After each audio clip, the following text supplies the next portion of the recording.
Welcome to this episode of Texas Healthcare Talks, where we talk everything Texas healthcare over the past 25 years. We're your hosts, the legendary Steve Rios, the one, the only Philip Ashmore, the amazing Dr. Hayes, and I'm Missy Masters. Today, we are going to be discussing therapy and the different kinds of therapy that go on at our clinics. We don't want this to be an overly boring or educational to the point of Boredom? boredom. I already said boring. What else is boring? Dry. We don't want it to be dry content. We want it to be fun. So we're going to pepper in some stories, and we're going to end with a bang or a shock, should I say? I'm so excited. It's a shocking ending. Good for us. Yeah. Let's just say the boys are going to start planning these episodes because they're sick and tired of the stuff I have planned. Oh, son. Why is it already jumping? I can't. God bless. I can't. So we just want to make sure that you understand that this is going to be a fun ride. Yes, educational, but we will do our best to not make it boring. So, Dr. Hayes, I'm going to kick it to you as the expert doctor on the panel, as the only doctor on the panel.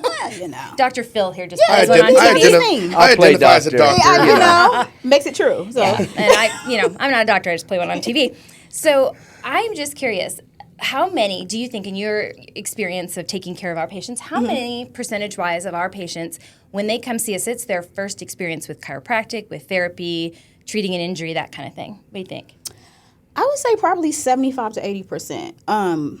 Chiropractic used to be so taboo back in the day, but nowadays pretty much most people have been exposed to it in some way, whether they played sports or had a car collision before or something like that. So I mean, in DFW, it's not if you're going to get in a wreck, it's when, and then how many times. yeah, it's crazy. Or you're 40 years old and you sneeze in the shower, and next thing you know, your back's locked Yeah, up. that happened. You're back out. Yeah. Yeah. No, for sure. What's wrong with you? The pillow got me. Yeah. The pillow I woke up. I woke up. Sleep wrong, can't move for 3 Yeah. days. Yeah, you get a text from one of your friends like Mike Burt saying, I got to go see Dr. Craig, man. I slept on the different pillow. And Yeah. Wrecks your day. Yeah, it's like Wrecks almost your like you day. change dog food. You can't change pillows willy-nilly. Yep. It has to be a can't. slow transition. Seriously, yes. So, Phil, you have been here as long as I have, 26 years this year. Do you remember when we started, what we had to educate every employee on? There was less than 10 of us at the time, but we got ourselves in a little bit of hot water accidentally. Why, if you don't mind telling our viewing audience, why are we so careful to differentiate between physical therapy and chiropractic? Okay, so quick story. We, at the time, had a lot of drivers, and we trained everybody like, hey, if the phone is ringing and nobody's answering it, help out and pick up the phone. Little did we know that was a mistake.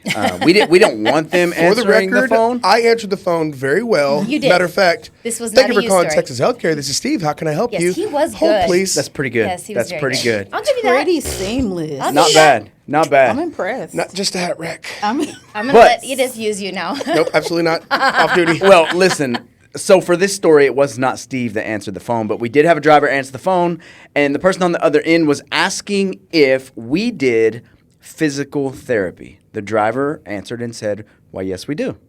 And little did any of us know, or the driver know, he was actually talking to a physical therapist asking that question. And we got a cease and assist letter from the Texas Board of what? I don't know. Whatever they're called. It was from the physical therapy people. They were pissed. They were pissed off. Yeah, we have chiropractors. So Yes, we do not. physical medicine, Yes. physical rehabilitation, Physical Doctor modalities. directed rehab. but we don't do Oh, physical nice. therapy. Look at you knowing your job Sorry. inside out. Back This guy. on a Look at roll. him. On a roll. Sorry. also, Okay. this was a setup, no? It was, yes, Okay. 100%. 100%. They were calling trying to get us, Yeah. gotcha moment. And Yeah. I don't feel like getting a driver who's hired to drive people to say Yeah, it's something insane. wrong is a big gotcha moment. Yeah. But It's we insane. trained differently after that. Yes, we did. Yeah. Yeah. Yeah, I mean, you have to remember back then too. The cease and desist letters, the phone. We had a freaking answering machine. It was Yeah. just a long Yeah. time ago. Long Yeah. time ago.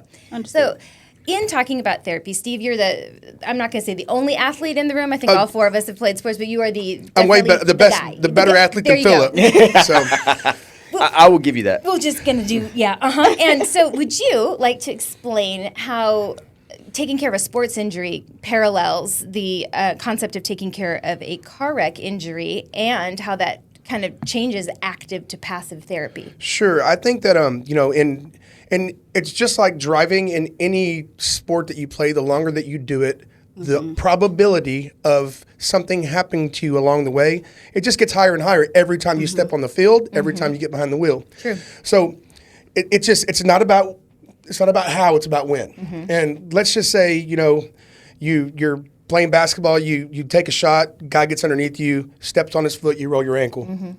So then you might have to be in a boot for, I don't know, maybe a month, maybe 2 months. And then after you're in the boot, then you're able to move it around. You've already done the ice, you've already elevated, you've already done, all the things, the Rice method.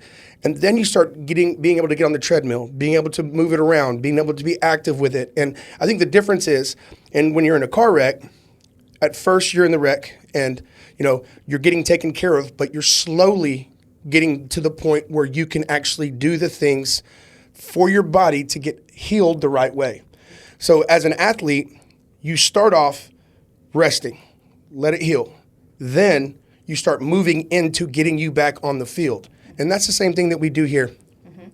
My dad, obviously, you guys know my dad's a chiropractor, and what he would always say to people, and I think the analogy is so important, is that when you get into a car wreck, everything hurts, right? You're injured, you feel headaches, you feel all the different things, right? Muscle pain. And the secret sauce, if you will, is knowing the difference between getting out of pain and being healed. Because you will be out of pain before you will be healed enough to be released from treatment. Correct. And the analogy he likes to use is if you break your arm. The cast. Yeah, the cast. Yeah, this is you it. break your The arm, cast it story. hurts like a mother. They set it, they put a cast on it, they give you some happy pills, hopefully. And it's You break not, your finger, they put it in a splint. yeah, or, and then, or you don't take care It looks of like it. that You for look the rest of your life. Steve. you live long and prosper with one finger. Exactly.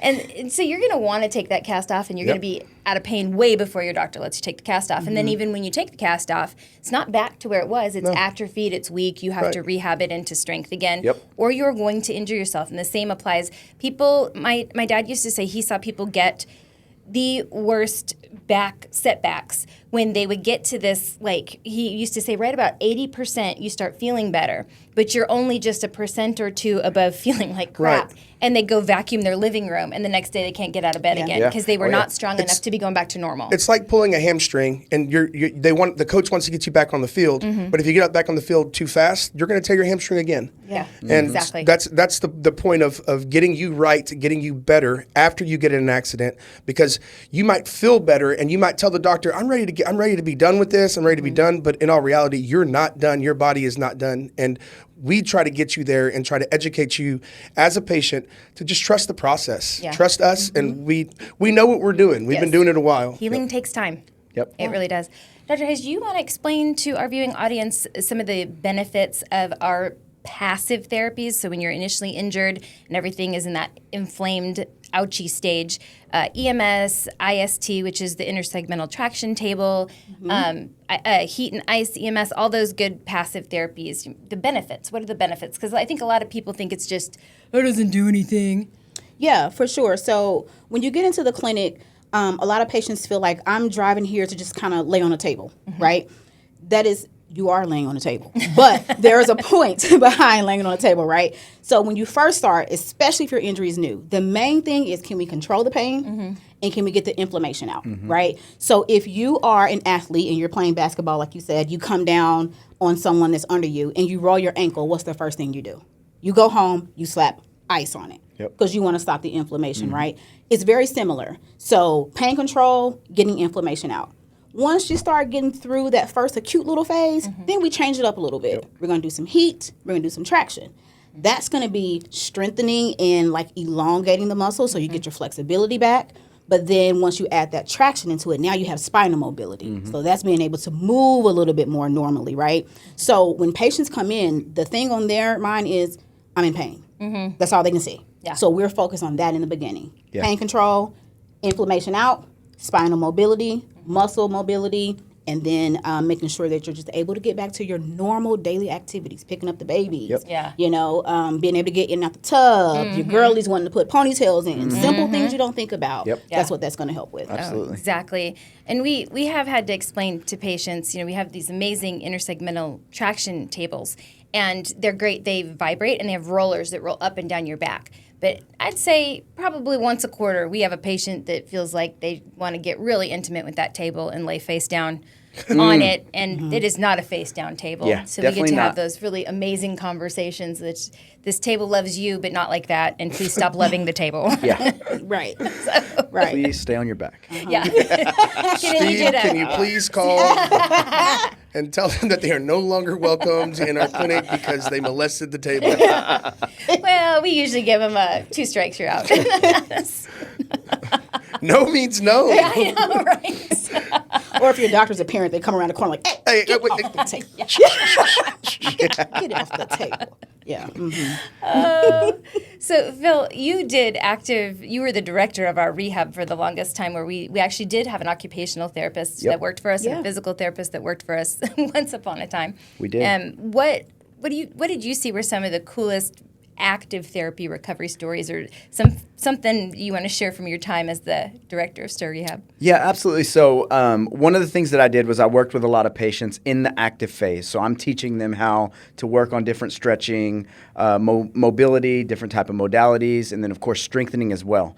And a lot of people view it as, oh, so I'm doing like personal training. And it's not that at all. It is true rehab. So when you hear someone say movement is medicine, that is 100% accurate, because you heard Dr. Hayes say the acute phase. When someone's been in an injury, that's the very first thing they deal with is that acute phase. Everything is pissed off.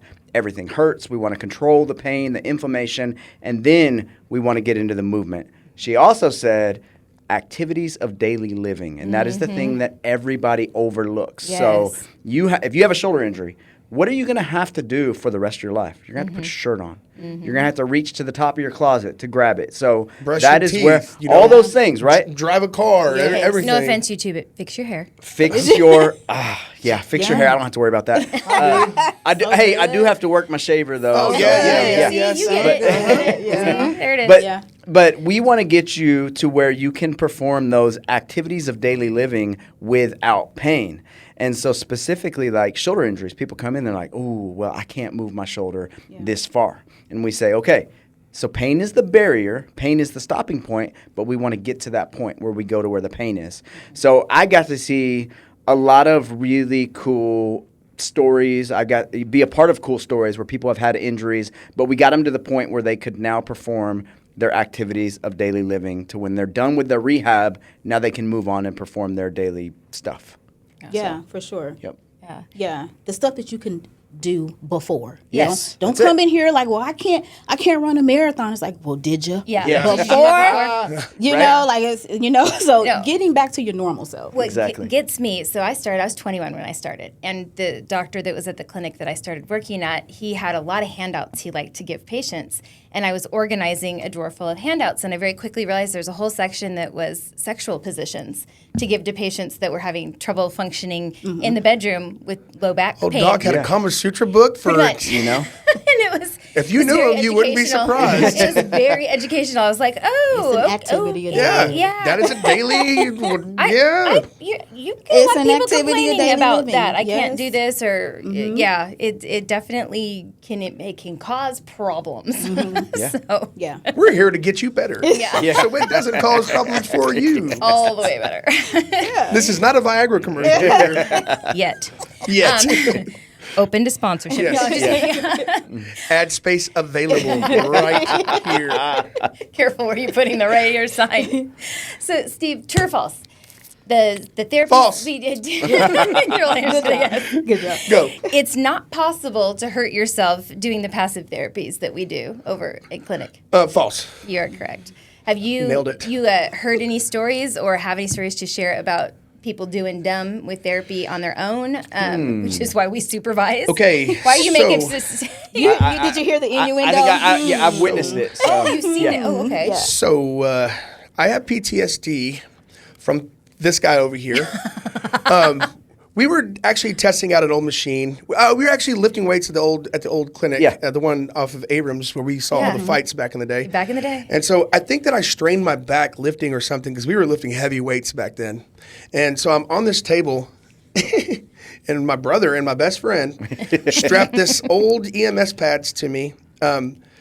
And I'm also like, be careful, and I'm telling them to be careful, and then like I could feel them like just, I could tell something was off, and Philip was like, hey, how about now? Okay, how about now?